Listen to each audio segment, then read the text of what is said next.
আসলে গীতের যে উদ্দেশ্য, যে কাব্যের সেই উদ্দেশ্য, তাহাই গীতিকাব্য। বক্তার ভাব উচ্ছ্বাসের পরিস্ফুটতা মাত্রই যে কাব্যের উদ্দেশ্য, তাহাই গীতিকাব্য। এই মন্তব্যগুলির মধ্যে দিয়ে নিশ্চয়ই প্রত্যেক ছাত্রছাত্রী বুঝতে পারছো আমি কোন পাঠ্যের আলোচনায় এই ভিডিওটি করছি। সে সম্বন্ধে তোমাদের বলি, বঙ্কিমচন্দ্র চট্টোপাধ্যায় রচিত বিবিধ প্রবন্ধের অন্তর্গত গীতিকাব্য নামক যে প্রবন্ধখানি, সেই প্রবন্ধখানি কোনো কোনো বিশ্ববিদ্যালয়ে পঠন পাঠন করানো হয়। ছাত্রছাত্রীরা সেই প্রবন্ধের বিষয়বস্তুকে পাঠ করতে গেলে বেশ তাদের কাছে বিষয়টি কঠিন হয়ে যায়। আমি বসেছি এই ভিডিও করতে সম্পূর্ণ সেইটিকে সহজ সরল করে দেবার জন্য। তোমার পাঠ্যে যদি এটি অন্তর্ভুক্ত থাকে কিংবা তুমি যদি জ্ঞান পিপাসু হও, তাহলে পরে এই ভিডিওটি একটুও না স্কিপ করে তুমি সম্পূর্ণ অংশ শোনো। আমার মনে হয় অত্যন্ত সহজ সরলভাবে তোমাকে বুঝিয়ে দিতে সক্ষম হব আমি। সারদা পাঠশালার তরফ থেকে প্রত্যেক ছাত্রছাত্রীকে জানাই আন্তরিক অভিনন্দন। বঙ্কিমচন্দ্র চট্টোপাধ্যায়ের বিবিধ প্রবন্ধের গীতিকাব্য প্রবন্ধখানি ভাষায় বাহুল্যে বেশ তাৎপর্যপূর্ণ হওয়া সত্ত্বেও সেটির কাঠিন্যতাকে সরলতার দিকে নিয়ে যাওয়ার জন্য আমি কিছু মন্তব্য করি, সেগুলো তোমরা শোনো। গীত কি? গীত মানে যা গান করা হয়। কাব্য কি? কাব্য হলো কবির মনের অনুরণন, যেইটিকে তিনি অনুভব করেন, যেইটিকে তিনি কল্পনা করেন, সেটিকে সাধারণত ছান্দিক ভাষায় ব্যবহার করে প্রকাশ করেন জনগণের কাছে, তাই সাধারণত কাব্য।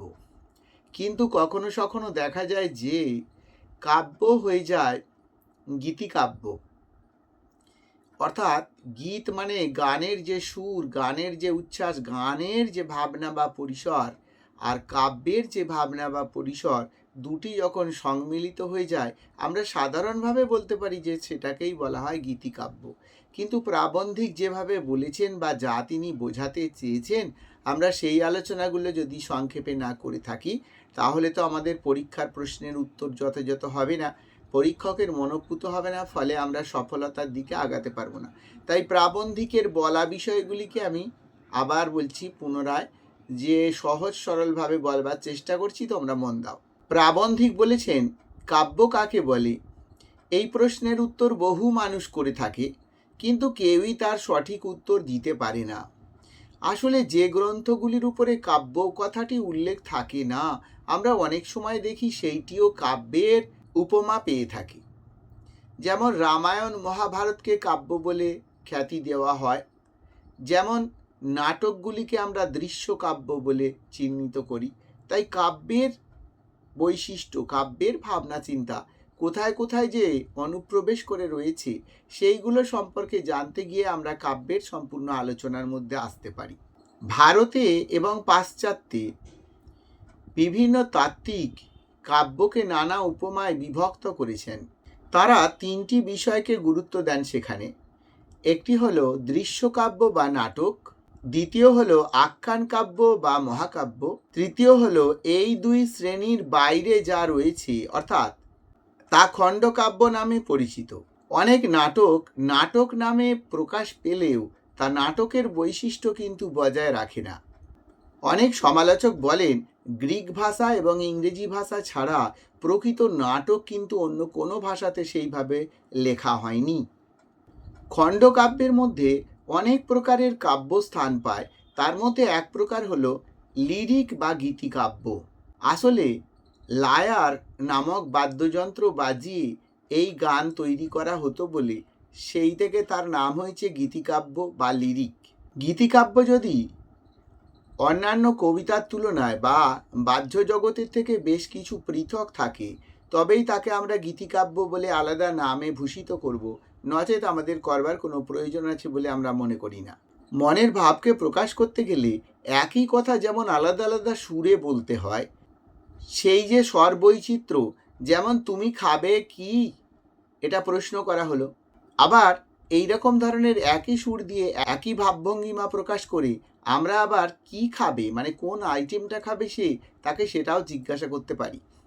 শুধু তাই নয়, আমরা একই বাক্যের মধ্যে দিয়ে শুধু উচ্চারণের তরিতফাত অনুযায়ী কখনো বা অনুরোধ, কখনো বা আদেশ, কখনো বা আমাদের মনের অন্যান্য ভাবগুলোকে ফুটিয়ে তুলতে পারি।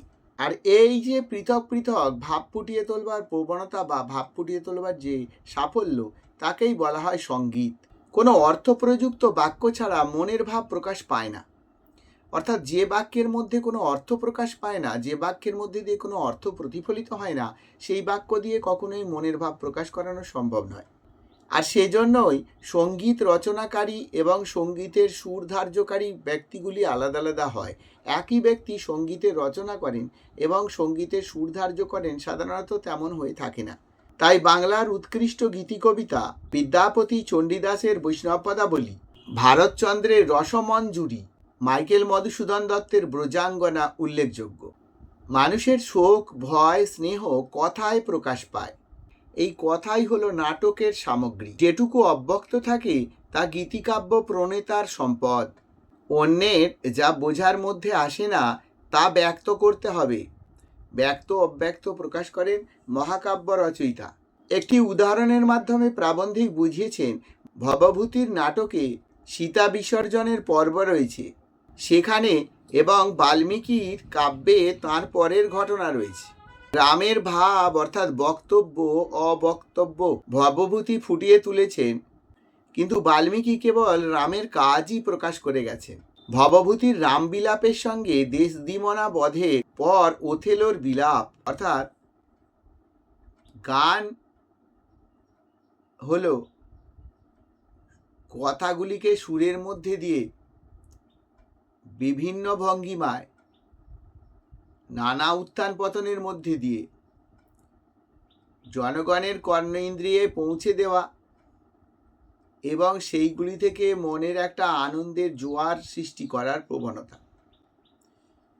কিন্তু যখনই একজন কবি তার ব্যক্তিগত অনুভূতি, ভাবনা, চিন্তা ইত্যাদির পরিসরে দাঁড়িয়ে একটি মানুষের চাওয়া পাওয়াকে বিচার করতে যান, তখনই সেই বিচারের মধ্যে দিয়ে এবং নিজের যে আত্মানুভূতি সেই প্রকাশের মধ্যে দিয়ে বিরাট অর্থবাহী এক শিল্প সৌন্দর্যের প্রকাশ ঘটে যায় সহজে।